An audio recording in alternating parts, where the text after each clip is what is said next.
Guys in capes, Rose, who's Nicky, join Roger and Chris as they entertain the geeky. correct. All right, I won. What do I win? Nothing, guys. What's going on, Dude, real quickly. Hold on. I know this is not where we're going to take this episode. I know we sat down and we talked about it, but I gotta break the news, guys. Long John Silver's fucking has deep fried Twinkies. Thursday, full review will be coming your way. like, I left work Saturday and Courtney was like, "What do you want to eat?" And I said, "I don't know." And I was like, "Oh, let's go Long John Silver's." And she hates Long John Silver's. Like, she doesn't do fish or anything like that. Well, they have A&W there. Right, but like she doesn't. But she's afraid that they cook the fries in the fish oil, so she doesn't. They don't though. But she doesn't want. She doesn't want any part of that. So she's like, "We're getting for you." So we pull up, and I'm like, "Get me the L7 and a large root beer because fucking I'm at A&W too. I want a root beer." Yep. And I'm like, light ice because you put too much ice in that root beer, and I don't get enough root beer. Anywho, she's ordering. I'm not paying attention to the menu, and she goes, "Let me get 2 Twinkies." And I was like, "What?" Huh? And I look up at the menu, and I see, in like this glorious lettering, "We now sell deep fried Twinkies." And I went right to the phone and texted you. Yep. And we got home. We drove all the way home, so they weren't like fresh out of the fryer. But my God. It's good. You know, it's just as good as we made it at home. But 99 cents a Twinkie. Oh, yeah. Yeah, right? So, we personal note here, we're in a position now to where we get to meet on Thursdays. Yeah. And that's freaking exciting. That is exciting. We're actually going to do some business work. Get to do all kinds of cool stuff. Like we're devoting more time to the show and to the company, and we're gonna do some behind the scenes work tonight after we get done recording. Guys, on a personal note, real quickly, the show is growing, and we keep continuing to grow, and we haven't said thank you lately. We've been extremely busy with our personal lives, and we haven't had a lot of time to devote to the company and to the show and to everything we're trying to do. But you guys out there, you're commenting, you're doing things. Ronnie Cobb, Kevin Freeman, you guys have just been amazing supporters of the show. And all you listeners out there, we truly do thank you. All over the world? Over the world. Yeah, last week we told surreal. you to hit up your friends. You guys are doing it. Please continue to do so. Spread the love. The show is going to get better. We're going up from here. Like we are going up from here. Absolutely. We're gonna talk about Dungeons and Dumbasses real quick. Let's do it. I mean, we have a second show getting ready to start producing. Yep. It's gonna be called Dungeons and Dumbasses. Everyone that's played in the game, that is basically us. We're gonna be playing a D&D game for a while with a bunch of people that have been on the show. Every player that has been on the show. Carl the Cosplayer, Jason O'Toole, George Perez. It's gonna be awesome. It's gonna be it's kind of your standard, playthrough podcast with a little bit of a twist. And I'm gonna save that twist for when we get to actually doing that. But look for that in the next 2 months. We're gonna roll characters in a couple weeks and talk to the cast and the crew and do all of that good stuff. That's coming. We also have. I'm gonna be honest with you guys. We just ordered our test print run of Conniving Cooks. Some of you know who that is. Some of you don't. Or some know what that is. Some of you don't. For those who don't know, our newer listeners, we've been working the past year on a game line. We have stumbled and learned new things like copyright stuff like that. A lot of stuff we didn't know about. So that's been the delay in that production. But we're working on that now. We just ordered our test print to show investors and to see if we like the way that it actually looks, to make sure that this will be the final print run of what we want our game to look like. So hopefully in about 8 months to a year, this game will hit store shelves. Or less. It'll for sure be less. I don't know. We're still in the copyright phase. I'm confident. Yeah. So look forward to that, guys. But again, all of that's irrelevant. And really, truly, honestly, we just wanted to say thank you. You guys listening, you guys doing all of this. I know it takes 20 minutes out of your day to listen to us ramble, and we appreciate it. Yeah. I mean, you guys are... Every week, I look forward to the day that I get to come and I look forward to coming, too. I mean, sit down and record. Is that a nicer way to That's put a nicer way of saying it. I mean, I don't know if it's nicer. I do come while I record. Yeah. Because I like to hear myself.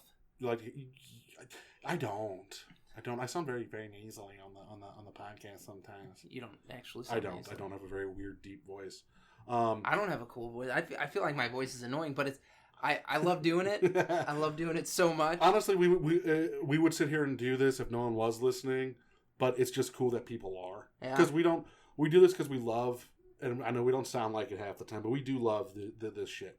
Like, we do love games. We do love comics. We love the movies. We love everything about our nerd lives.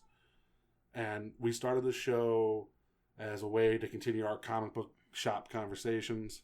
And we've evolved into something amazing, and it's just going to keep growing. And honestly, guys, again, I can't say it enough. Let me suck your cock one more time. Thank you. Or lick your fidget spinner, because that's what we're calling a clit now. That was so funny. Thank you, guys. From Chris's heart, from my heart, from his cockles, from my taint. Thank you guys so much. Yeah, we love you guys. This is fun. I know this is nothing that we plan on talking about, and it's completely weird. We're almost 10 minutes in. We're 10 minutes in. We're 10 minutes in. I hope you guys have blown your load sufficiently enough to realize that you are fucking awesome. Oh, yeah. And look forward to Dungeons and Dumbasses and all this cool shit coming down the pipeline. And we're probably going to have some Entertain the Geeky branded arcade machines. Oh, my God. We'll hold off on that. Let's get some pictures up first before we... I'll share that shit with you guys. You're going to love it. We do this hard, but we're horrible about this. No, we're not. Yeah, this is already in the works. I know it's in the works. I'm not worried about it. Okay. Anyway, so apparently you guys are going to be able to order arcade machines if you want. Yeah. Yeah, we don't know the pricing. We don't know what it's going to look like. We just know it's going to have, like, a bunch of games. Yep. And it'll be awesome. It'll be fun. It'll be great. You're going to flip. Awesome. Dad, can I play your phone? And Tier wants to play the phone. Here you go. What's your brother doing? He is gonna play Roblox on the TV. Okay. We have no idea what just happened there. He's playing Roblox on the TV. The little guys came in. Sorry about that. Happy Father's Day to all you dads. Yeah. It's Father's Day. Yeah. Hey, Chris. You're a pops. Happy Father's Day. Thank you. Yeah, I got to... today was cool. So, I was fortunate enough to grow up with two father figures. I come from a divorced family, and I have a dad that's a part of my life, and a stepdad who's a father to me, and they are awesome dudes. And my dad is out of town right now, so I didn't really get to see him today, but I got to spend most of the day with my stepdad, Don Matzker. You're a badass. You're awesome. I love you. He's hanging out with me next week, and we're doing the arcade machine together. Yeah. Awesome. So I'm really stoked about that. I've had this, I guess over the past year here, I've really, really, really been turned on by stand-up arcades. I love them, and it hasn't helped that all these arcade bars and stuff like that are opening. Well, it's a resurgence of what we knew as kids. Yeah, I mean, here's the thing, dude. Like, even when we were kids, they were starting to die off. Yes. But man, they're awesome, and people are relearning that. I will be honest with you, and like I know with the new like the arcade games you're building, they're emulations, and they're very. But there's something about playing an old school arcade game with the CCTV monitor, and the buttons, and hearing the clackle of hitting the buttons and the sticks that might not be perfectly from some 12-year-old just constantly batting. There's something about the fucking arcade games. It's good. Well, I was explaining this to Tara because we the other night we got a date night. Weird. It was awesome. We had a really nice time together. And on date night, we were at a Donkey Kong machine. You told me this. And the wall of Pac-Man. No. It wasn't even the Pac-Man wall. That was amazing. I do want to talk about that. We'll get there. Looks like this is a different episode than what we talked about. Yeah. So we get to this place, and it's called the Gramophone. Okay. Really, really sick little bar. And basically, they have one wall that is the whole fucking wall is a Pac-Man machine. It's like a projection screen onto this wall. The whole thing's a Pac-Man machine. I have a question. Yeah. I hate to interrupt your story there. When you said the whole wall, like, was it the actual Pac-Man, like the old school Pac-Man game, or was it the new one I've seen at Dave & Buster's, where 4 people are playing Ghost and 1 person's playing Pac-Man? No, it's straight Pac-Man. Okay. And it was sick, dude. Just, you walk into a bar and you see a whole fucking wall that is Pac-Man. And they had this, like, It was like a little podium. Yeah. And that's what you'd play from. You know, Pac-Man's a hard fucking game. It is. Well, so this is the part of the story that I was going to get to. I did not play Wall of Pac-Man because of course, there's a fucking line to play. Yes. And I'm like, sorry, I'm not going to fuck with that. There's 2 arcade machines over here calling our name. Nobody was there. Everybody was playing with these giant Jenga blocks and stuff. Okay. Giant Jenga blocks, the big Pac-Man thing. Everybody was all over that. And they were like, oh, yeah, stroking that. And I was like, fine, do it. They have a fucking Street Fighter 2 machine. Champion Edition. Oh, fuck yeah. Yeah. So they have that, and they have a 60-in-1 Donkey Kong arcade. Hey, real quickly, I'm going to totally bogart your story and call out Cody Tubbs here for a second. Cody Tubbs, Street Fighter 2 Ultimate Edition is out. Cody Tubbs, one of us is going to get this game. We're going to live stream me kicking your ass for all the Entertain the Geeky fans to see, because I owe you a fucking rubber match. Yeah, you guys are tied. We're tied 1-1. And it's going down, little bitch. All right, continue. We can do it from one of the EG arcades. No, the Ultimate Edition's not on the arcade. Oh, but... Oh, come on. Come on. Who do you think I am? But we're playing, and she's like, fuck, the up thing's not working right on this Pac-Man machine. Yeah? And I'm like, you're damn right it's not. Did you teach her the trick of you gotta hit, like, instead of hitting just up, you gotta, like, push it down and hit up? Sometimes you gotta pull up on it. Yep, you gotta figure it out. Like you always, when you sit down on an arcade machine, always have, for you young folks out there that never go to arcades, always have 2 times the cost to play the game. Because the first time you put that quarter in, you're figuring out what the fuck is broke and how to make sure it works. And how to make it work. The second time, you're legit playing the game. Mm-hmm. Do you remember, oh my god, I miss arcades so much. Like, I miss legit arcades. We're going to have one in the office soon. No, not like legit, like... Oh, the actual arcade? Like going to an arcade and like that smell of BO and popcorn and Coca-Cola spilled on the floor, and you're hearing all the lights and the whistles and that fucking one game that everyone's pull around and you hear that, oh shit! I mean, God, that's when video games were awesome. It was always the newest cabinet. It was. It was always the newest cabinet, and everybody's like, oh, Mortal Kombat 2. 3. Oh, fuck. Oh, look, it has a run button. Man. King of Fighters got a lot. Time Crisis. That machine would always get loved. Huge. Area 51. And the guns would click back on you in Time Crisis. Oh, that was a good game. Area 51 was badass. I wasn't a fan of Area 51. Love Area 51. I liked Time Crisis. I liked Operation Wolf a lot. Operation Wolf. Me and my dad used to play Area 51. Yeah. And they had Area 51 everywhere. Yes, they did. They did. So we'd play the shit out of that. That's kind of like Golden Tee. Everywhere has a Golden Tee. Do you remember that fucking Revolution X, whatever it was, that heavy metal rail shooter game? No. Where your grenades were CDs and Aerosmith was involved? Oh, God. Yeah, it was a weird fucking game. No. Oh. Yes. Yeah. It's actually at a local arcade. Which one? Neutral Zone. Let's fucking go jam that shit. I'll jam that shit all day, every day. It's at Neutral Zone because Aerosmith actually, that was like their game. Yeah. Like, it's not like they were just kind of involved. No, this is the Aerosmith game. Do you remember the Sega Super Scope? I do. Like, that was one of the games on the Super Scope. That a horrible piece. I will never understand how Sega Genesis could fuck up a light gun as much as they did with the Super Scope, but Nintendo got it right for Duck Hunt. I will never understand that shit. Well, first of all, that gun that Nintendo had is made out of Nintendium. Yes. Which is one of the strongest substances known to man. No, that light gun was perfect. No, it was good. It was good. Yeah, if you got too far from the screen, it didn't work right. But the Super Scope was just Who garbage. the fuck got far enough from the screen for that thing not to work? I've done it. I want to see how far away it was before it stopped. The cord doesn't even let you. Before it stopped. And it's like, there's a spot where the whole screen just goes, and the gun's like, yeah, you're too far away. You know what it is? You unplug the Nintendo. No, like the whole screen goes, like, because you know when you shoot, and the screen lights up, Yeah, the whole screen will do that, and it's like, oh, nope, you're too far away. We don't register it. Yeah, no, that game was amazing. I played the shit out of that light gun. I used whatever game I could use a light gun for, I did. Oh, yeah. Operation Wolf, Duck Hunt. I think that was the only two. Nope. No, Punisher. Punisher, you could. Yeah. There were a couple of fucking shit. What were they called? Because it wasn't like a first-person shooter. No, it was a rail shooter. There was a. God damn it! I want to say it was a like Last Action Hero. I think you could. Oh, maybe. We talk a lot about the damn dog in Duck Hunt, like Duck Hunt being the game.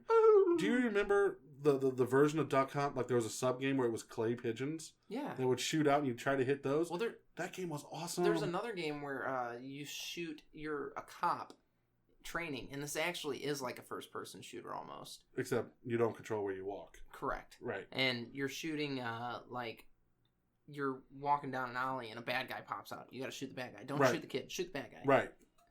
Do you remember? Okay, so since it's follows, I'll tell you a weird memory I have of my dad. So growing up, my dad was a cop, right? And he occasionally, when you're a cop, you got to go get recertified with guns, right? Yeah. One time he took me to his recertification, and they had just come out with video games for recertification of simulations. Right. So we did the range. I got to fire a gun at the range. I hit the little silhouette in the neck, which is really cool to me because I was like, oh, I killed him. But then I watched my dad do this, and it was like Lethal Enforcers. If you remember that game, it was like that brought to life. So they'd hand you a 6-shot revolver. You'd walk into a room, and there's this fucking curtain, and the video game would play, and you had to be a cop. And they actually graded you not on just your marksmanship, but did you follow procedure? It was so fucking cool. It was the first time as a kid I saw that video games could be real life shit. And he literally played Lethal Enforcers. It was freeze, put the weapon down, blam. All right, move on. Nice. Yeah, it was cool. Sorry. No, that was cool. I dig it. Yeah, fuck, I love arcades. Man, I miss arcades. They're coming back, though. They are. Like we're getting arcades. Well, the best part back. is you get to get drunk in arcade now. Oh, yeah. Because they figured out this whole adults like arcades. Well, I don't know if we like arcades in the sense of, oh my god, it's an arcade. I think the nostalgia field is the nostalgia market is very real. It's not all nostalgia, though. Like, you can sit a little kid down to play Pac-Man. Yeah, and the kid's going to have a good time. They're going to have a good time. Kids like video games. There's no doubt about that. The simplistic games are a lot of fun to play. They are. But for us, like the nostalgia feel of, we have video games. Like, we can play Pac-Man at home. Yeah. You can download it. You can play Pac-Man at home. It's on Xbox Live. You know, you can get all these video games, but there's something about that button, hitting a button like that. There's something about standing up next to a guy you don't know. As awesome as that is cool. As awesome as the internet is and playing guys online and trash talking them via mic, there is something about kicking a guy's ass in a video game standing next to you that you don't know, and you're just like, come on, buddy, bring it. The real social interaction. Yeah, like we will never have that playing games online. Correct. You know what I miss, though? Like the old school split screen parties. Yeah. Where you'd have a bunch of friends over, fucking split screen that shit. Oh my god. Nintendo 64, GoldenEye, and Perfect Dark. Halo parties were fun, too. I never got into Halo. I wasn't into Halo either, but having a bunch of friends, like, in the same room, goofing off, trash talking and all that shit. Because now, like, if I get on Xbox now, it's, hey, Chris, are you on Xbox Live? Yeah.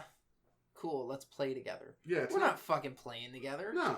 Like, no. I'm playing the game with my buddy, and, like, I can't complain because I played World of Warcraft and I've got friends all over the world from that now. Right. But it's not the same. It's not. It's like video games, not. Like split screen. The split screen was a thing, and you would try to find ways to get it to where you could not look at the other person's screen because screen cheating was punishable by a nut punch. Like there was shit like that. Then LAN parties. They don't do LAN parties anymore. Bring the computers over, hook them up, play Counter-Strike all day, every day. No, LAN parties were mean. Well, you know what was cool is the like LAN bars that you would go to. Yeah. Or it was a LAN lounge because it wasn't a bar, and everybody'd be sitting there gaming hard. Yep. That was badassery. Yeah. Shit. Yeah. All that stuff that you're starting to see a resurgence with a lot of that. It's nostalgia. It's bringing us back to what we were. Our parents did it. We're doing it now. Well, yes and no. Like there's interaction that people haven't had for a few years now. Yeah. And I think they're starting to crave it. Yeah. Like, as a human person, you want to be around other human people. Yes. So being in a group setting is a good thing. No, guys, what we're we're basically saying is, you got one of these arcade bars in your neck of the woods, go check them out. See if you're not old enough to go to a bar, go to an arcade. Go to an arcade. Find a fucking arcade. They're still out there. They are. They're out there. Find an arcade. Frequent that arcade. Shit, even going to a Chuck E. Cheese. Yeah. You can jam out some of the arcade games. They got some good old school arcade games at Chuck E. Cheese. They don't have Street Fighter because that's violent. But yeah, check them out, guys. Now. On time to get to business. Go to entertainthegeeky.com. Like, comment, subscribe. All of our social media is there. Yeah. Click that follow button and just listen to us. Watch for us. We're very important in our own minds. We are very important in real life. You guys love us. We love you. There's no reason not to be following us on all of our social media. And I need you guys to do me one more favor. After you spread your favorite episode to your friend, pick out your favorite episode, hand it to a buddy, say, hey, I think you might like this. Buddy, I don't know what girls call friends. Like, do they call them buddies? I don't... That's a really good question. That is a good question. We're not the people to be asking that because we're... Do they call them buddies? Our gal pals? I don't know what they call them. I don't want to sound like a complete sexist pig, but I don't know what they call their friends that are girls. We call ours buddies. Or dude. I'm a dude guy. You're a dude guy. Anywho, okay. After you share your favorite episode with your friends, I want you to go to beastescaperoom.com. Enter the promo code GEEKY. You'll get 20% off your hopefully less than 1 hour Beast Escape Room experience. You know what we're dorking it on? What's we should do this in the middle of the show.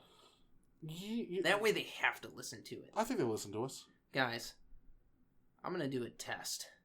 And I want to know how it makes you feel. It feels dirty. It's going to feel dirty. All right, we got to go. Guys, stay geeky. Ronnie Cobb!